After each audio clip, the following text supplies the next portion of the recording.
You know, if the cash is dead money and if our stock is viewed as dead money, we've got a choice between a fast death, a slow death, or we ride out of the castle and we take a risk. Okay, the fast death is I just give the $500 million back to the shareholders in a dividend or a buyback. Now, I knew that wasn't going to save the company because I'd been buying back the stock for the last 5 years. I bought $300 million worth of stock back or something. And the only thing that would happen would be the stock would go from $120 a share to $60 a share. And then all the stock options, the employees would be underwater. Then all the employees would get headhunted away by Amazon and Google and Facebook, and then we wouldn't be able to compete with Microsoft. And, we compete against a company which has more power than God, right? Microsoft, right? Every company on earth is their customer. They're more powerful than all but about a handful of countries on this earth. And they can do whatever they want, wrap it into their product, give it away for free if they want. So the challenge of giving up the capital was first we'd lose our financial capital, and then we'd lose our human capital, and then we'd have no reason to exist, and the company was going to zero. So notwithstanding whether you care, but those are few and far between. Yep. Most of the time, these acquisitions that you do are dilutive. And I knew they're dilutive because, like, Pete, it's not my first rodeo. I lived through this. I invented, I launched 12 different product lines to grow the business, and there were singles and doubles or whiffs. And I know that just innovating won't always help you. And then I bought the stock back, and I knew that didn't work. And then I spent hundreds of millions of dollars on sales and marketing to expand the business, and that didn't work. And so then I watched all my competitors, Business Objects, Cognos, every company, I watched them do acquisitions to try to grow, and every one of them failed in that strategy. There was a 99% mortality rate. Wow. The reason we're the biggest independent business intelligence company left is because the other 100 all went private, got bought up, got amalgamated, and sucked into the bowels of IBM and Oracle, and then dismantled over the course of 20 years. So I kind of knew, I tried everything for a decade. I knew it wasn't going to work from first observations. So I thought, well, what if I could find a digital gold, which was better gold than gold, something that is better than gold, but also a big tech monopoly? And here are my 3 criteria. I want it to be a better gold than gold. I want it to be a big tech monopoly, and I want no one else to appreciate it. I want it to be underappreciated. I thought, the year's 2020. We're at the end of the mobile wave. I tell a story of, I tell a funny story in the mobile wave about my niece on a beach, and she's like, 8 years old, and she wants the Big Apple. And I said, oh, you want to go to New York City? She's like, give me the Big Apple for my birthday. And I said, you want to go to New York City? She goes, no, I want the iPad. And I thought, okay, little girl wants an iPad. That means that the entire world wants this, and this is going to be a big deal. So buy Apple stock. Well, in 2020, I'm talking to the same niece. And I said, what do you think? And she goes, yeah, well, I just bought some Amazon stock. And like Amazon's trading at like $3,300 a share, and it just doubled. I'm like, okay, well, if 20-somethings now know they should buy Amazon and Apple and Google, this is not a misunderstood technology trend anymore. Every Uber driver understands that. This is like the 2001 .com bust, where every taxi driver back then was telling you what .com stocks they were buying. So get off the mobile wave, get on the crypto wave, and think that through.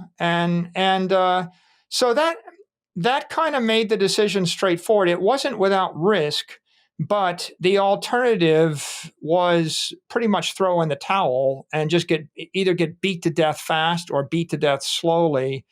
And so we got into this business at that time. And of course, the last 2 years have been, I think, fairly good ones in terms of commercialization, institutionalization of digital assets. Antibiotics, it's unquestionable if you study it. And, on the other hand, there's a lot of other things people engage in. And, some pursuits, I like art, music, they're good. Politics is like half and half, right? Half the time it helps and half the time it hurts. And it's unclear whether it's hurting when they think they're helping or whether they're helping when they think they're hurting. But I think clearly engineering is a better moral high ground to stand on. And yes, and the engineering you're doing right now is engineering the global financial system with Bitcoin. Is that your focus? I mean, we're not building rockets anymore, or at least you and I aren't. I've had a passion for a lot of things in life, but if we just focus upon Bitcoin right now, I think the fundamental issue is the energy balance in the civilization is broken. I think if you look at the civilization, you could say half of it is we provide goods and services, and we trade with each other in order to upgrade the human condition and build things of value, right? We build bridges and buildings, we provide goods and services. But the other half is the money, and the financial assets in the economy that create the financing, the liquidity that allow the trading.